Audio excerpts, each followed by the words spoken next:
This channel does not promote any violent, harmful, or illegal activities. All content provided by this channel is meant for an educational purpose only. পরে বন্ধুকে ধাক্কা বন্ধুর পুকুরে ডুবে মারা গেল এক যুবক। এই ঘটনা বেহালা শিলপাড়ার। জানা গেছে গতকাল পুকুর পাড়ে বসেছিল মদের আসর, আর সেখানে বন্ধুদের মধ্যে বচসা বাঁধে। সৌভিক আমাদের প্রতিনিধির সঙ্গে রয়েছেন। সৌভিক, কি খবর? দেখো, তোমাকে জানিয়ে রাখি, এটা হচ্ছে বেহালা শিলপাড়ার ঘটনা। বিবেকানন্দ পল্লীতে একটি পুকুর পাড়ে, যেমনটা প্রত্যক্ষদর্শী এবং স্থানীয় মানুষজনের কাছ থেকে জানা যাচ্ছে যে 4-5 জন বন্ধু মিলে সেখানে মদ্যপান করছিল। সেই সময় এই দুজন বন্ধুর মধ্যে হঠাৎই বচসা বাঁধতে এক বন্ধু অপর বন্ধুকে ধাক্কা মারতে সেই এক বন্ধু পুকুরে পড়ে যায়। UEM Jaipur is a perfect target for prospective students aspiring for good jobs, good education with future-ready skills. এবং যেমনটা জানা যাচ্ছে স্থানীয় মানুষজন, যে পুকুরে জলের, যেহেতু বর্ষাকাল, প্রচুর জল ছিল এবং সেই সময় ওই বন্ধু সাঁতার জানতো না, এমনটাই সূত্র মারফত জানা যাচ্ছে এবং সেই জলের মধ্যে ডুবে তার মৃত্যু হয়। ইতিমধ্যেই কিন্তু গোটা ঘটনা খতিয়ে দেখছে ঠাকুরপুকুর থানার পুলিশ। দেহ ময়নাতদন্তে পাঠানো হয়েছে এবং পরিবারের তরফ থেকে অভিযোগ জানানো হয়েছে এবং সেই অভিযোগের ভিত্তিতে দুই বন্ধুকে কিন্তু ইতিমধ্যেই ঠাকুরপুকুর থানার পুলিশ অ্যারেস্ট করেছে। ধন্যবাদ। ভাঙনের শাসক নেতা খুনে 3 দিনের মাথায় প্রথম গ্রেফতার। রাজ্জাক খান খুনে পাকড়াও হয়েছেন তৃণমূলেরই এক নেতা। ক্ষমতার দখলদারিতে খুনের ইঙ্গিত রয়েছে তদন্তে। আর ঘটনায় তৃণমূলের গোষ্ঠীদ্বন্দ্ব প্রকাশ্যে আসতেই দায় ঝাড়ার চেষ্টা করছেন শওকত মোল্লা। কোন সূত্র ধরে হত্যার মাস্টারমাইন্ডকে গ্রেফতার করলো পুলিশ? কোথায় কি অসঙ্গতি পেয়েছিল পুলিশ?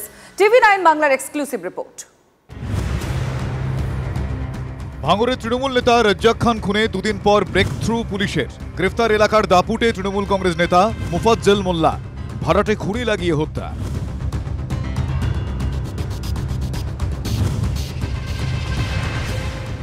চকমরিচা এলাকায় রাজ্জাকের পাশের বুথের সভাপতি ধৃত মুফাজ্জল, একই সঙ্গে দলের ভাঙড় বিধানসভা কমিটির সদস্য।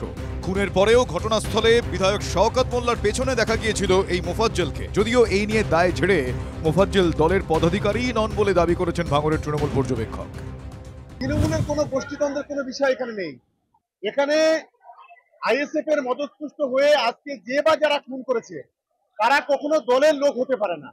আর মুফাজ্জল আমাদের দলের কোনো পদাধিকারী নয়। লক্ষ লক্ষ মানুষ তৃণমূল, কোটি কোটি মানুষ তৃণমূল কংগ্রেসে আছে।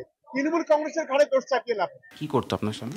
আমার স্বামী এমনি টিএমসি পার্টি করতো। শওকত মোল্লার সঙ্গে কেমন সম্পর্ক ছিল? খুব ভালো সম্পর্ক। কবে থেকে তৃণমূল করে আপনার স্বামী?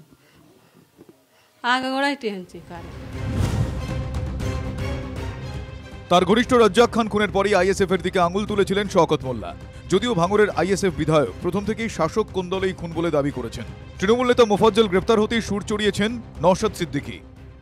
মানে কতটা কনফিডেন্সের লেভেল বুঝতে পেরেছেন? খুন করে এসে আবার শওকত মোল্লার অদরেই দাঁড়িয়ে আছে, পেছনেই দাঁড়িয়ে আছে, দাদা প্রোটেক্ট করে নেবে। হয়তো এই মানসিকতা নেই। আর সেখানে দাঁড়িয়ে ওরাই আমাদেরকে বলছে। উত্তর কাশীপুর থানার সঙ্গে কলকাতা পুলিশের গোয়েন্দা বিভাগ এই খুনের তদন্ত করছে। মুফাজ্জলকে আটক করে টানা জিজ্ঞাসাবাদ করছিলেন লালবাজারের শীর্ষ পুলিশ কর্তারা। শেষমেশ হত্যাকাণ্ডে যুক্ত থাকার প্রমাণ পেয়ে মুফাজ্জলকে গ্রেফতার করা হয়। রাজ্জাক খান খুনের পরই অন্যদের সঙ্গে ঘটনাস্থলে পৌঁছন মুফাজ্জল। কিন্তু কিভাবে পৌঁছেছিলেন, একাধিক অসঙ্গতি উঠে আসে এ জবাবে। প্রথমে দাবি করেন তৃণমূল নেতা আহসান মোল্লার গাড়িতে পৌঁছন, পরে দাবি করেন দলীয় কর্মীর বাইকে ঘটনাস্থলে পৌঁছন। মুফাজ্জলের কল রেকর্ডে খুনের সময়ের আগে ও পরে সন্দেহজনক ফোন কলের হদিশ পাওয়া গিয়েছে। এই পার্টি অফিসে এসে সে যখন নিজেদের মধ্যে বৈঠক করে, সেখানে উপস্থিত ছিল মুফাজ্জল মোল্লা। আর এইখানেই পুলিশ তদন্ত করতে গিয়ে এই সিসি ক্যামেরা ফুটেজ তারা সংগ্রহ করে। পুলিশ সূত্রে খবর দেখতে পায় যে যখন এখান থেকে রাজ্জাক খান বেরোচ্ছে, তার আগেই বেরিয়ে যাচ্ছে মুফাজ্জল। সেখানে নিহত রাজ্জাক খানও ছিলেন। বিজয়গঞ্জ বাজারের পার্টি অফিস থেকে বেরিয়ে এক নির্মাণ ব্যবসায়ীর খোঁজ করেন। ব্যবসায়ীকে না পেয়ে মোটর বাইক নিয়ে ভাঙড় থানার সামনে যান রাজ্জাক। এই পার্টি অফিস থেকে যখন বেরোবে তার ঠিক 10 মিনিট আগেই মুফাজ্জল সে বেরিয়ে যায়, পৌঁছে যায় বিজয়গঞ্জ বাজারে। স্বাভাবিকভাবেই তার এটা পূর্ব পরিকল্পনা ছিল, আর প্রতি মুহূর্তে রাজ্জাককে নজরে রাখছিল অভিযুক্ত মুফাজ্জল মোল্লা।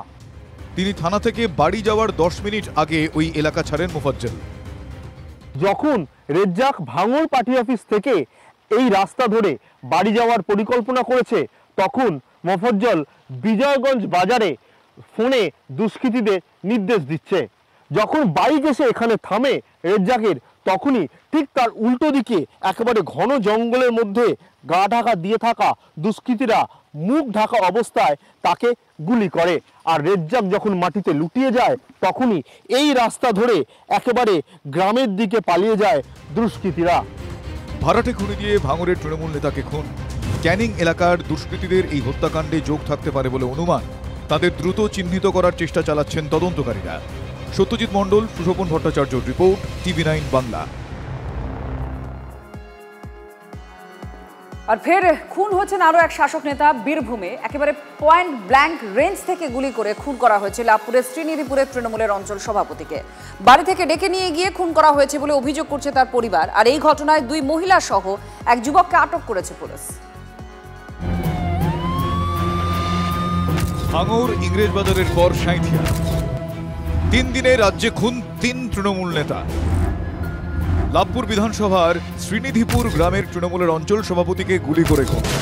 বাড়ির কাছেই পীযূষ ঘোষের মৃতদেহ উদ্ধার হয়। পরিবারের দাবি, কেউ বা কারা তাকে ফোন করে বাড়ি থেকে ডেকে নিয়ে যায়, এরপরই তাকে খুব কাছ থেকে গুলি করা হয়।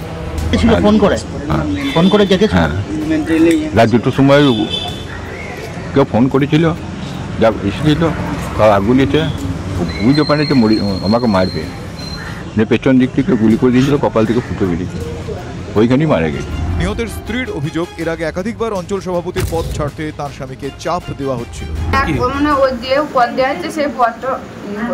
ছাড়তে হবে,